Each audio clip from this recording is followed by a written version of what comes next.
Ну, короче, ребята, дела такие. Все как обычно. Уже все разобрал, поменял, а потом вспомнил, что я должен был видео записать по поводу вообще всего процесса. Итак, очень много я пролистал мануал всего остального, как правильно обкатывать новый мотор. Ну, естественно, очень много мнений. Позвонил официалам на Ямаху, поехал на Ямахе, купил масло. Сейчас покажу масло. Вот оно у меня лежит. Тут, конечно, в гараже грязь. Вот, все по допуску, МА2. То есть у него все согласно мануалу. Это масло буду я использовать далее. То есть, когда я буду уже эксплуатировать мотоцикл в нормальном режиме, я залью это масло. На данный момент у меня, я хотел купить синтетическое масло. Потом поюзал мануалы, пообщался со специалистами, почитал сервисную книжку. Позвонил официалам. Как оказывается, новые моторы обкатываются только на минеральном масле. Но на Ямахе не было минерального масла Ямалюб, а нужно только минеральное по рекомендации. Двигатель не нагружаем. Первые там 600 километров, по-моему, сливается масло, и 1300. То есть до 1300 надо проездить на минеральном масле. Ну, можно, конечно, уже потом и синтетику залить чуть-чуть раньше. Итак, родное масло с двигателя слито. Оно вот стоит. Антифриз родной слит. Все как бы сливалось по причине того, что мотоцикл 9 лет простоял в салоне. Естественно, масло потеряло свои какие-то свойства и все остальное. Поэтому масло слилось. Фильтр мы оставляем масляный пока родной. Так как я 300 километров проеду и солью масло минеральное. Минеральное я купил вот. Оно очень дешевое. Это 4-тактное масло. Тоже допуск МА. Сертификация минеральное масло 10В40. Вот на этом масле я буду ездить 300 километров. 300 км проедем в очень щадящем режиме. Не крутить больше 5000 оборотов. И это масло также солью. Так. Далее, что еще, с какими я проблемами столкнулся? Мотоцикл 2010 года. Естественно, надо было посмотреть на состояние бака. Как видим, бак я уже снял. Airbox я снимал, смотрел. Фильтр я купил уже новый. Но этого не нужно было делать, так как здесь внутри Airbox, на удивление, вообще даже пыли нету. Вот бак. Фотки я сейчас прикреплю. Снял бензонасос, скинул бак. Все скидывается очень легко. И все. Кстати, бак внутри тоже оказался очень чистый. Никаких проблем нету по Airbox. Сейчас я покажу. Все вот эти вот. Вот. Все синенькое. Завод, короче. Airbox, ну, я думаю, туда варить просто смысла нет. Вы видите, что это просто стерильность. Очень чистый, очень вообще просто. Я светил фонариком, нигде ни пылинки, ничего. Вот это мне нравится. Оп-оп, видите? Такая система интересная.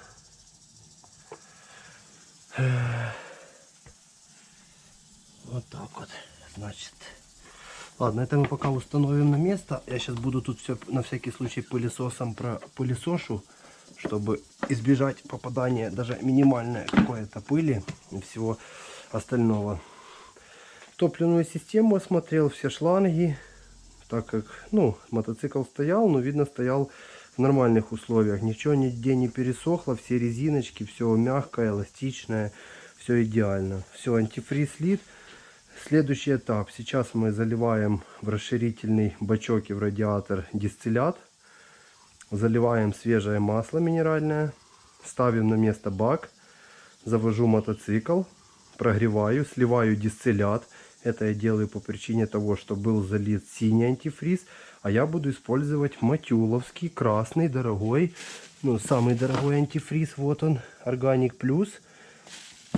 Красный антифриз. Поэтому, чтобы не мешать два разных типа антифриза, я промою систему дистиллятом, залью уже красный антифриз, соберу на место пластик и все. И постараюсь вот сегодня ночью, чтобы в жару мотоцикл не обкатывать, выехать хотя бы там, наездить 100 километров в режиме километров 25 еду, останавливаюсь, полностью остывает и так далее. Ну, это согласно всей информации, которую я смог найти на разных зарубежных ресурсах, на американских сайтах, так как в основном, если юзать какие-то российские или украинские сайты, то очень сильно расходятся мнения абсолютно, поэтому доверия нету. Там, я считаю, более профессиональные люди этим всем занимаются, и можно будет по их рекомендациям. Стекло уже горбатое поставил, выхлоп Йошимура стоит. Ну, как-то так. Все, сейчас заливаем антифриз.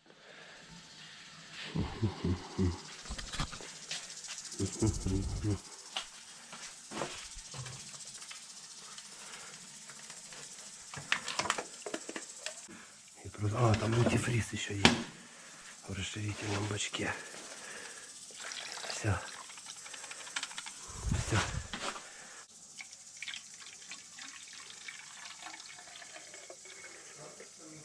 Это все сделай.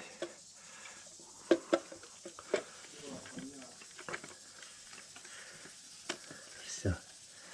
Вот примерно вот так вот мы это временно и установим. Так. Так, все. Теперь мы заливаем маслицо. 3,7 литра минералочку. Полетели. Ой, густющее какое-то оно. Вроде бы. Это не бояться надо, потому что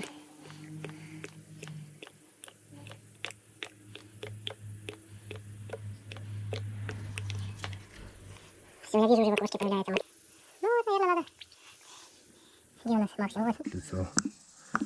Смело можно тупо все выливать и не париться.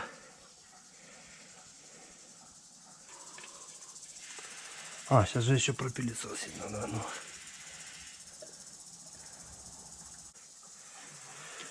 Все, еще минус одна канистра в утиле. Лучше больше чуть-чуть налить. Сейчас надо взять пылесос и пропылесосить вот это все пространство. Хорошо.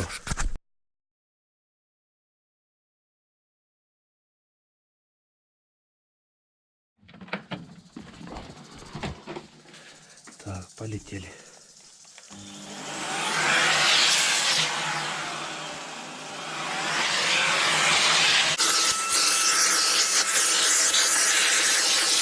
У нас будет последовательность. Фильтр, бак.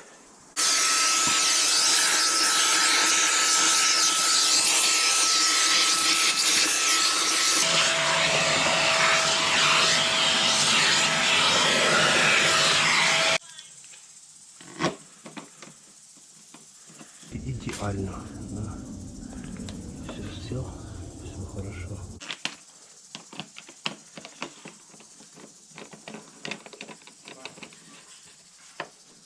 Угу. Что за зазорчик получается? Тут странно. Вроде бы его не должно быть.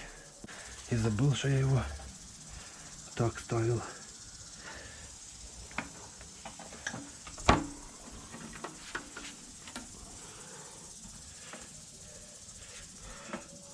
Так. Две резинки мы ложим тут с бака.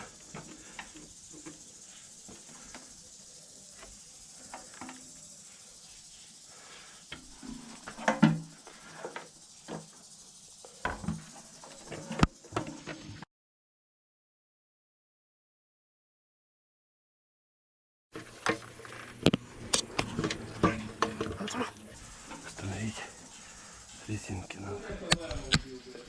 Так, ну что, все проверяем. Антифриз залил, масло залил, бенз залил. Можно и пробовать.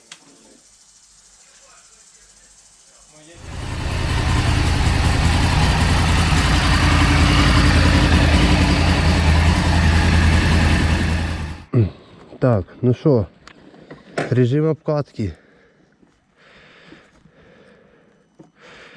Сейчас, наверное, мы...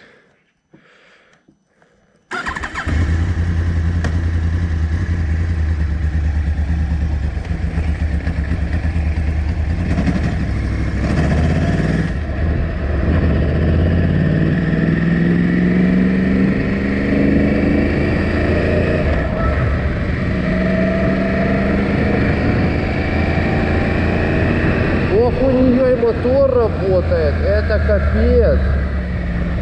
Бля, что такое литр, я понял, что такое литр. Это вообще жесть. Я вот просто представляю, какая это лютая пушка.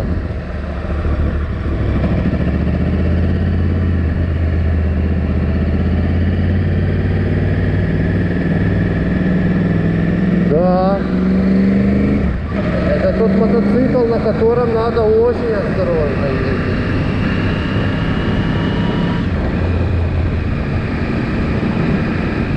А коробочка мягенькая, вообще капец.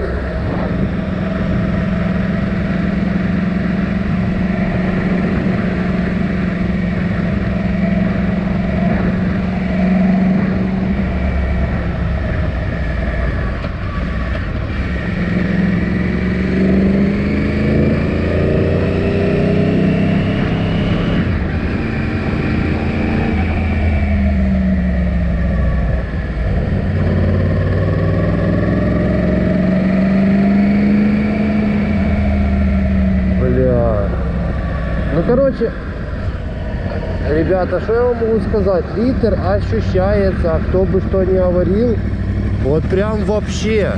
Особенно мотор Ямахи, это тупо что-то, класс. Просто класс. Очень офигенные чувства специфические. Но она как-то так рулится еще странно. Как будто не хочет, да хер его знает, что с ней. Она как будто не сильно, как будто требует сюда большей скорости для того, чтобы повороты заложить.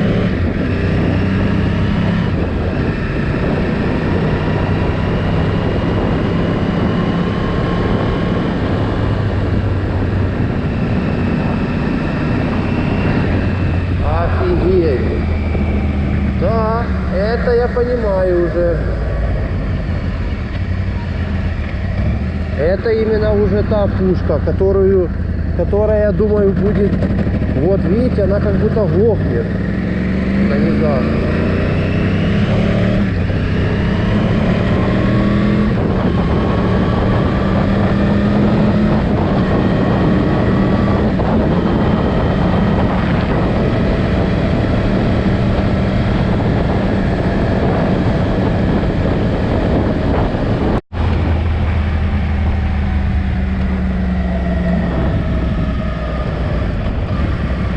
Итак, что я могу сказать? Вид сами видите какой, да? Виды прекрасные. Ну, мотик, ребята, реально, это такая тупо пушка. Ой-ой-ой-ой-ой-ой-ой-ой-ой-ой-ой, блядь, ебучие дороги. Короче, мотик просто пушка. Просто, это, ну...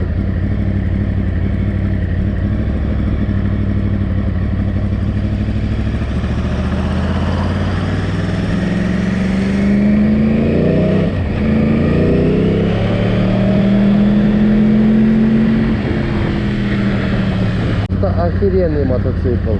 Вот пока я еду, я не могу сказать ни одного слова против. Это просто, ну как вам сказать, идеальный мотик в данный момент для меня. Ну вот, как-то так.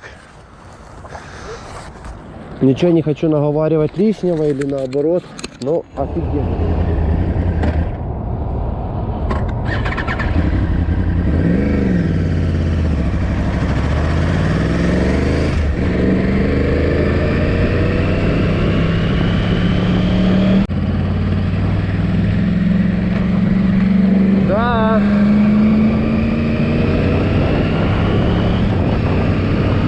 Процесс обкатки, конечно, это, ребятки, ну такое себе занятие. Не, прикольно, вот так если по утрам выезжать, пока жары нету, то офигенно. И, кстати, я к нему привык, он уже рулится мне лучше, чем R6. Правду говорили, что именно эта R1 так сделана, что... Ну, она не чувствуется как литр. Ну, я, в принципе, на других не катался, но все говорят, ой, на литре тяжелее. Но мне пока вообще офигенно. Я так быстро привыкаю к ней, капец. Моя малышка любимая, новенькая. Да, классный байк. Ну и мощь чувствуется, вот она прям снизу. Вот. Не хочется, конечно, крутить, потому что, ну, я вообще газ, чтобы вы понимали, очень плавно кручу, так как мотор на обкатке, и надо вот в таком режиме я буду 1600 километров ездить. Потому что, ну, лучше по-другому не надо. Ну, естественно, в Киев в пробки заезжать тоже не надо. Будем вот утром, ночью. Я не понимаю, как же можно иначе купить байк и сразу его пытаться разорвать. Ну вот чисто... Так, нам тут налево надо. Нам тут надо налево. Мы сейчас, наверное, заглушим его. Так, нам тут надо налево. Такие вот места у нас: Бруклин, Брайтон Бич.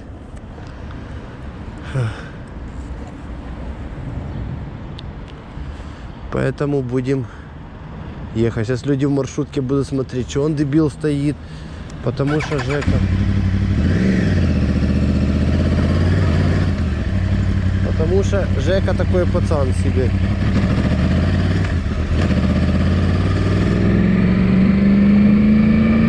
Офигеть!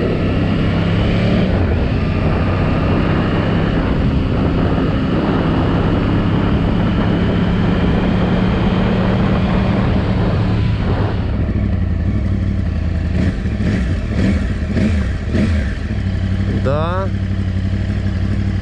Я вот уже даже представляю, как эта пушка ездит на самом деле на full газ.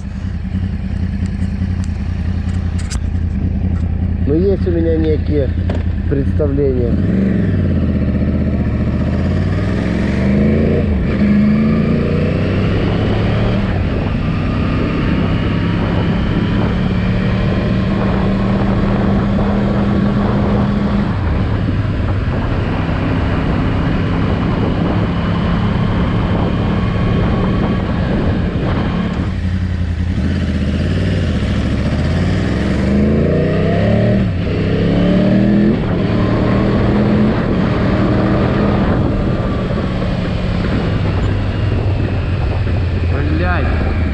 Литр, сука, такой быстрый, блядь.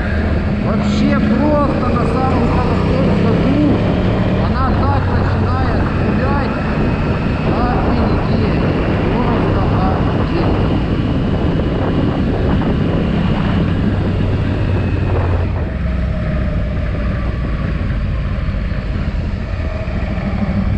Единственное, что нам нельзя вставать в пробки, потому что мотоцикл очень греется, поэтому надо всегда очень осторожно быть и не смотреть на все эти дела.